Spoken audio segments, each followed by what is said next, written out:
On today's episode of Some Assembly Required, I'll be filling in for Minority Leader Representative Gordon Hintz. My name is Evan Goyke. I'm a state representative from the 18th Assembly District in Milwaukee. I'm here today to talk about criminal justice reform in Wisconsin, and later, Representative Shelia Stubbs from the 77th Assembly District will join us to talk about her legislative goals and what she thinks the next steps are in reforming Wisconsin's criminal justice system. This is Some Assembly Required, a podcast hosted by the Wisconsin Assembly Democratic Caucus, discussing what's happening in the state capitol and all things Wisconsin. Today I'm your guest host, State Representative Evan Goyke, representing the 18th Assembly District in the city of Milwaukee. The criminal justice system in Wisconsin is broken and needs fixing and reform. As we're filming and recording this podcast, there are over 23,500 inmates in Wisconsin's prison system. The annual state budget for the prison system has gone above $1.3 billion, and Wisconsin ranks highest in the United States of America for our racial disparities. We, as Wisconsinites, incarcerate African Americans compared to whites at a higher rate than anywhere else in America. These are unsustainable, unfair, and unequal trends that need to end. Now, criminal justice reform is a national movement in both red and blue states, with conservative groups and liberal groups coming together to make meaningful changes to the criminal justice system. Some states, like Texas, have started to reduce incarceration. They have begun to close prisons, save tens of millions of dollars, and invested those savings in prevention and treatment, which has also led to a reduction in crime. Wisconsin can be one of those states, but under 8 years of Governor Walker and Republican majorities in the legislature, those efforts at reform have been blocked. But times are changing, and more members of the legislature are recognizing the need for change in Wisconsin.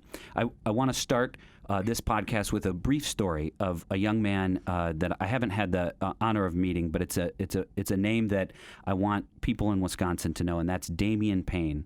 Mr. Payne is a young African-American man who had a troubled past and had some run-ins with the criminal justice system and has some criminal records. And Mr. Payne is an example of how our prison system needs to be reformed. He's an example of someone that was revoked and sent back to prison. And here's what happened to Mr. Payne.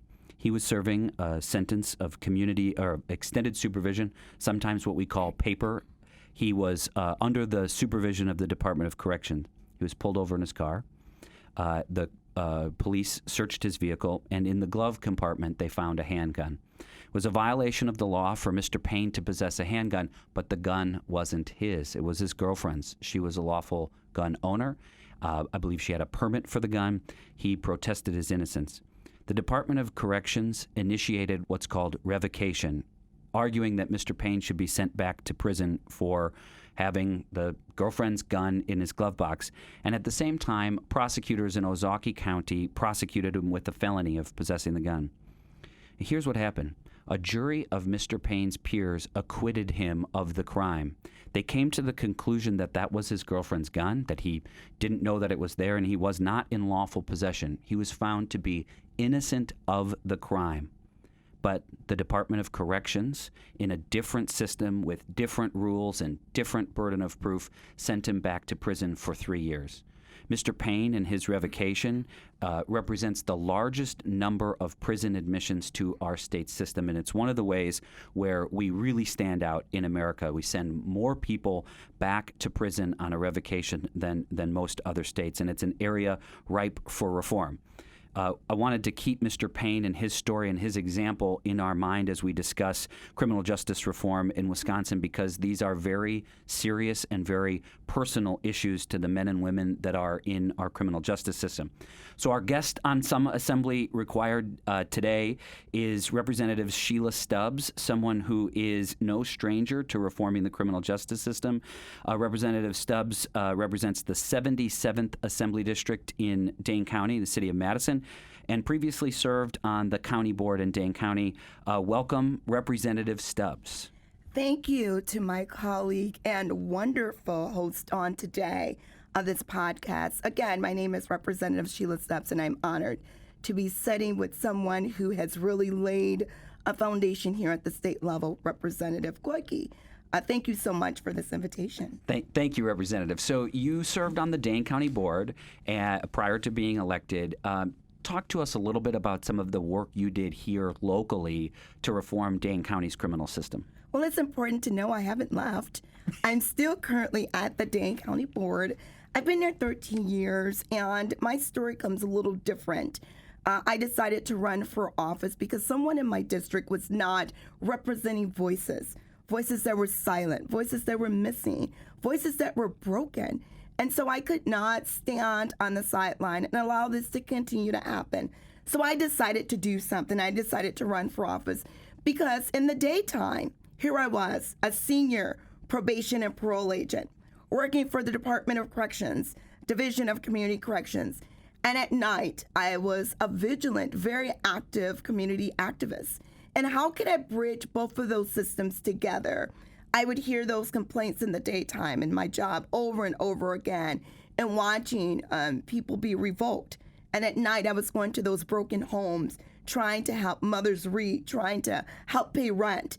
And so I decided to do something about it. So running for office gave me that leverage. It gave me the power. It gave me the authority to go in and focus on policy. You know, that's how we've gotten into the systemic racism issue. It's because of policy. So I wanted to get in a position where I can write policy, and I was able to do that and still doing that at the county board. All right, so I'm going to vote for you for whatever you run for. That was a far more inspiring story about how you were called to action, called to run, called to serve. So talk to us a little bit about, I guess, what should we focus on as we discuss criminal justice reform? What can you point listeners to some of the things that we need to tackle in the criminal justice system? First and foremost, I'm asking for a call to action.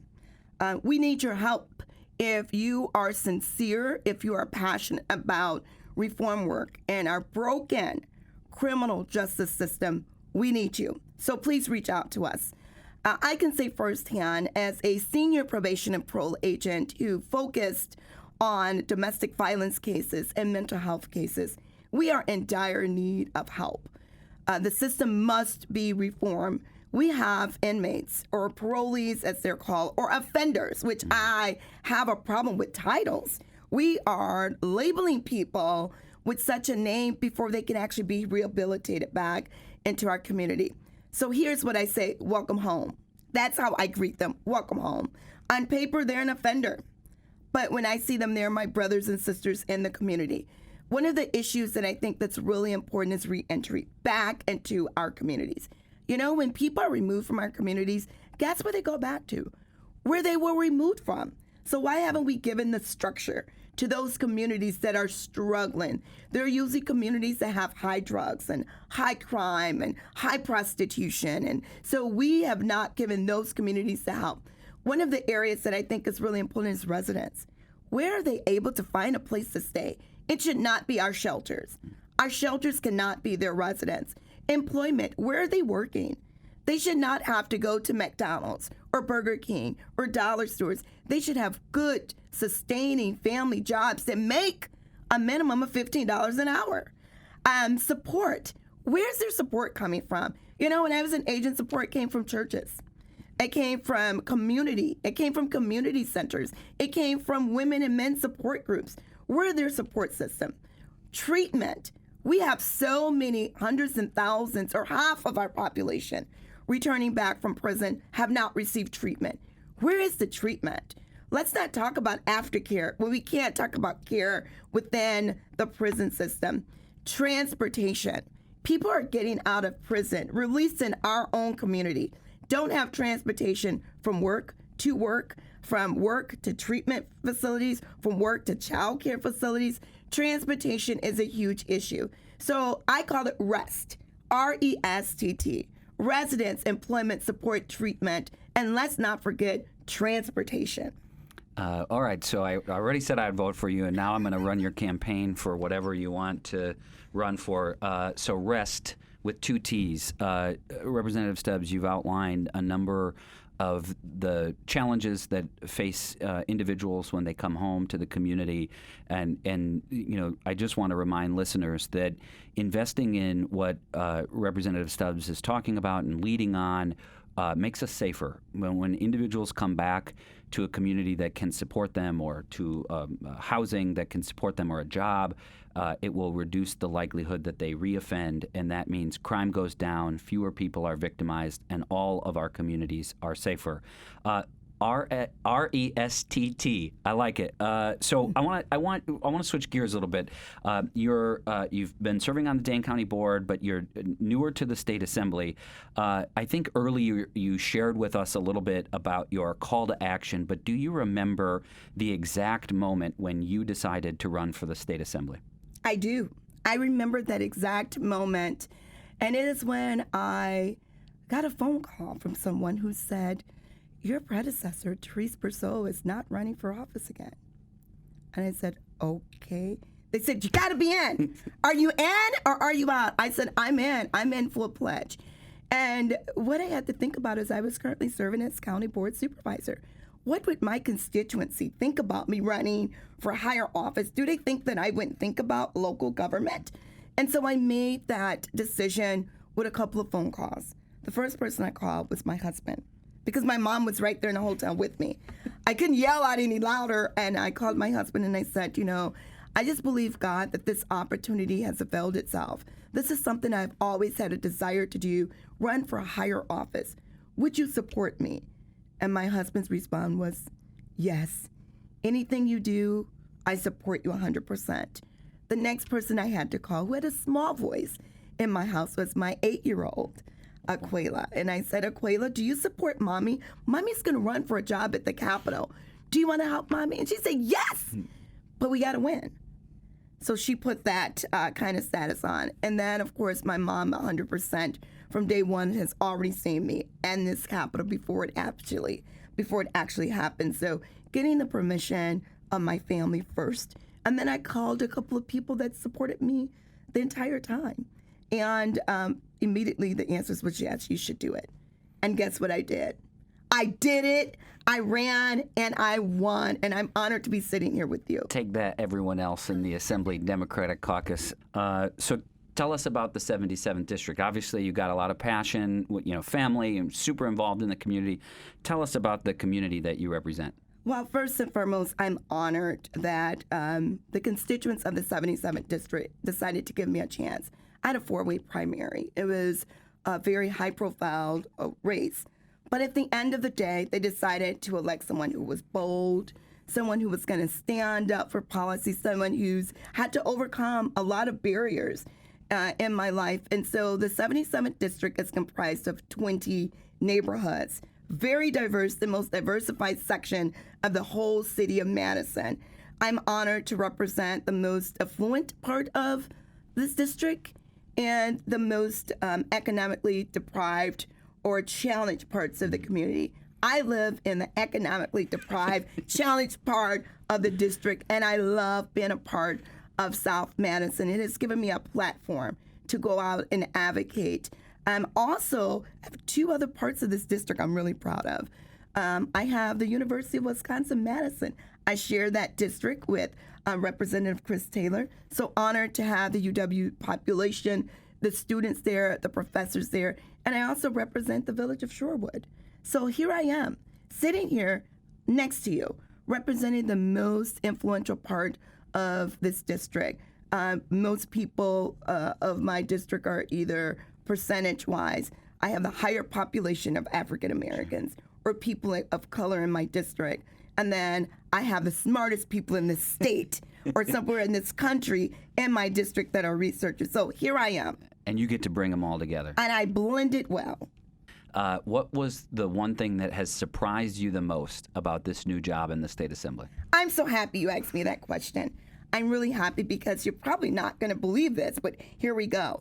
In the state capitol, being excited, Even at 8 months, I'm still excited to be here. It's like a dream come true. So I never take one day for granted in this Capitol. But being in my office, and anytime people want to visit my office, it's awesome. I actually ask people, please come visit me. And so my staffer and I, Sabian, were in my office, and someone opened the door and walked in, and they didn't greet us. They didn't say, it's Representative Stubbs here, it's a staffer. And I was actually in the front portion of my office standing there, and they brought in 2 sheets of paper and a booklet, and they said, here, I'm stopping by. Here, can you give this to the representative, to my staffer and I? And I was just floored. I could not believe it. How many offices do people walk in this Capitol and they don't ask, is the representative here, is the staff here, but they assume that you are someone visiting that office. I've never been so insulted a day in my life kept the in name, the right? Capitol. Of course. Okay, we're going to talk about that. When we're off air, we're going to get some legislative revenge for you. Shocking, should I say? No, and totally unacceptable. I hope that you set the record straight, and that this that is never the happens. office Yeah. of Representative Shelia Stubbs, See and the I'm name on the honored to door? hire Sabian Castro. Absolutely. Good for you. So talk to us about what you have. We've finished a state budget, the first half of the legislative session. So talk to us a little bit about some of your priorities for the end of the legislative session as we go into the fall and into winter. Absolutely. Something that I've worked on at the county board level, the Community Restorative Court that was launched in 2015 that actually focuses on 17 to 25-year-old in our community that have committed a crime. I'm really, really proud of this pilot program that's now in year number 3 because it does a couple of things. It allows victims to have a voice at the table. It allows the participant, notice I didn't say offender, it allows the participant to be engaged, and we focus on that underlying issue, the root cause that led them to commit this crime, and at the same time, we allow the community to have a voice. So our community is holding this participant accountable for the behavior that's happened. This process gets them through our criminal justice traditional system much faster. We're addressing AODA issues, if it's health issues, if it's educational issues, if they can't read, if they can't get a job. These issues that are important, we're beginning to address this in this Community Restorative Court. But a part of this element that makes me really proud is we created this community court without a judge. The judge is the community. How about that? How about allowing people that would allow this person to come back in a community to hold them accountable? Number 2, this particular program eliminates our CCAP program. Okay. So just a little bit of background is when a criminal case is filed, there's a database called CCAP that's public and accessible. And once you're on that system, you are on that system. And landlords and blind dates and employers can look you up and see what happened. And it makes it much harder for people to get the opportunity at a job or quality housing once they've got some kind of entry on CCAP. So you've got your community court goes around that system and works more holistically to solve some of the problems in the individual's life. Absolutely. And the other part of this program I'm so proud of is pulling criminal justice partners together. Our district attorney, our police department, our sheriff's department, our human services department, and legislators. I mean, it's pulling county board supervisor, county executive together. Because here's the point. It's time to go outside the box. We have been in the box for so long, and it's time to be innovative. It's time to be creative. And so I've taken that same work to try to move that platform here. Also to work on the Office of Equity and Inclusion. It's something that in order to focus on our daunting, unacceptable, embarrassing racial disparities, we have to begin to focus on how did it happen. You and I know it starts from, it's strategic. We know automatically it starts from how things were conceived with policies and our practices. It's systemic. It is systemic racism. How do we begin to take that information and begin to really focus on issues that eliminate racial disparities like implicit bias trainings? Yeah, it's so I'm going to vote for that too. Thank you, Representative Stubbs. You've got a great agenda coming up with the working on state support and expansion of the community court. idea. I think it's really cutting edge. The results in Dane County have been really positive and exciting. So I want to wrap up some of our policy discussion, but we're going to keep in mind Damien's story of somebody who is innocent but yet reincarcerated. We're going to keep in mind Representative Stubbs' call to action about individuals, not offenders, and what we can do as community members to advocate. And racial profiling. And tackling some of these unacceptable things that if we are not, I mean, this is part of why we do this as Assembly Democrats. We have to raise these issues. We have to bring them to the public so that they're talked about, so that they're not hidden, swept under the rug. That's the only way we're going to solve the problems is if we're open and honest and we discuss them. So the final segment of You're Not Free to Go Yet is we have a speed round. I've got some questions for you. Let me emphasize, this is a speed round. Many of your predecessors have tried to wiggle out of some of the answers. I don't want any political spin. This is just an opportunity to get to know you a little bit better. So, you've been a participant in some late night sessions as we've debated bills in the state budget. What is your go-to late night food? Your guilty pleasure, midnight, floor of the assembly. What do you order? Tell the truth. A taco salad. Taco salad. All right. Badger basketball or Badger football? Baby, all the way. Football! All right. It's coming up. Lake Wingra or Lake Mendota? Mendota, baby. Little Rock or Madison? Little Rock! Oh, that's just terrible. Okay, all right. I was born in Arkansas. I have to put the disclaimer there. Beloit or Janesville? Beloit. B-City! Beloit or Oshkosh? Beloit. Oshkosh or anywhere else? Beloit! All right. What is your pre-legislative session ritual? I do devotions. Oh, it's like okay, wow. I do prayer. Wow. I do devotions. Before I do anything, I pray. Wow. That's my foundation. All right. Speed round me some more. Packers or Rams? Baby Rams. It's a ram in the bush. That's from the Bible. Corn dog or chili dog? Corn dogs! Oh my gosh. Cream puff or funnel cake? Funnel cake, cherry toppings, extra powder. Cake or pie? Well, you know what? It has to be cake with frosting. Okay, it works. I mean, I'll let you go because you are so much better at the speed round than any other Assembly Democrat that's been on this show yet. So, Representative Stubbs, I want to say thank you for coming on the podcast, for being a part of some Assembly Required, but being part of our caucus, of bringing your energy and your bold vision for criminal justice reform to the state capitol. You serve your constituents well. You're a part of our team, an important part. So thank you for being on. I want to say thank you to the listeners of Some Assembly Required. This has been our episode with Representative Stubbs. I'm Representative Evan Goyke, filling in for Minority Leader Gordon Hintz. Some Assembly Required is a production of the Democratic Assembly Caucus. Executive producer Shelia Stubbs, Dave Groshek, Assistant Regional Manager, played very little role in the production of this podcast. Please tune in to Some Assembly Required. You can find this episode and more on Stitcher Radio and Apple Podcasts. Please join us, subscribe, and give us a rating, especially me, a higher rating than Representative Hintz. Thank you for tuning in.